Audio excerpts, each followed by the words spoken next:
छत्तीसगढ़ में कांग्रेस का अधिकतम वक्त विपक्षी दल के तौर पर ही गुजरा है। इस हकीकत से आप सभी वाकिफ हैं।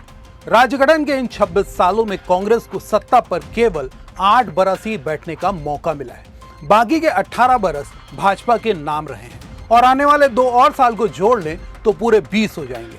पर विपक्ष के तौर पर सरकार को बुरी तरह से झकझोरने का जैसा दम पूर्व मुख्यमंत्री भूपेश बघेल ने दिखाया है, वैसा ना तो भूतो ना भविष्यति। नमस्कार, उज्जवल भूमि देख रहे हैं आप अभिषेक दुबे के साथ। अभी अभी मैंने जिन बातों का उल्लेख किया उसके पीछे एक नहीं बल्कि कई वजह हैं।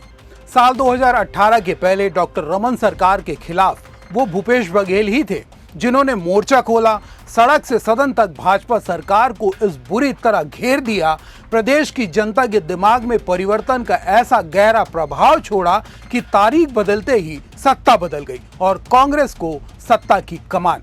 भले ही एक ही कार्यकाल में कांग्रेस को प्रदेश की जनता ने सत्ता से बेदखल कर दिया, पर भाजपा सरकार के खिलाफ पल रहा आम जनता का गुस्सा कहीं ना कहीं कांग्रेस के लिए पॉजिटिव साइन की तरह है, जिसे भुनाने में पूर्व मुख्यमंत्री भूपेश बघेल माहिर खिलाड़ी हैं और यही वजह है कि उन्हें छत्तीसगढ़ की सियासत का चाणक्य कहा जाता है। और अब महज एक दिन बाद सदन में एक बार फिर पूर्व मुख्यमंत्री की गर्जना गूंजने वाली है, जिसे लेकर सरकार के पसीने छूट रहे हैं। पर ठहरिए, बात यहीं पूरी नहीं होती, क्योंकि इस कहानी का असल ट्विस्ट आगे है।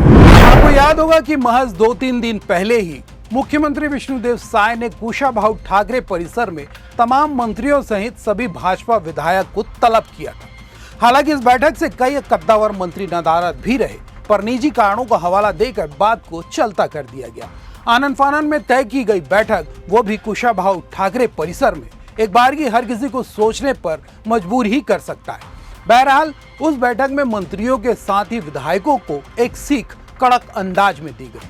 छनकर आई खबर के मुताबिक सभी को वन वॉइस पॉलिसी का विशेष ध्यान रखने कहा गया, ताकि किसी की बात मीडिया की सुर्खियां ना बने और सरकार की किरकिरी का एक और मौका ना बन जाए। अब बात यहां पर यह उठती है कि चर्चा की शुरुआत पूर्व मुख्यमंत्री भूपेश बघेल के गर्जने को लेकर हुई थी। इस बीच मुख्यमंत्री की गर्जना की चर्चा क्यों की जा रही है?